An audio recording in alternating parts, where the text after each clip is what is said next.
we have a vulnerable car with the vulnerable remote keyless entry system. I previously snipped the frame, so I discovered the current counter. So I'm running a auto rev killer version 2 with the exploit.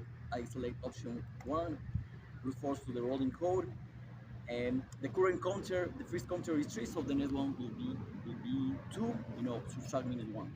Another one counter is 200, so the next one will be 201. The next one is a 1503, so the next one will be 1500. Remember, I'm going to secure the brute force to the future rolling code. And finally, I need to keep this number is 50. Yeah. The delay is 100 milliseconds. Okay. And finally, the frequency is 433 megahertz. So I'm going to run in 3, 2, 1, go.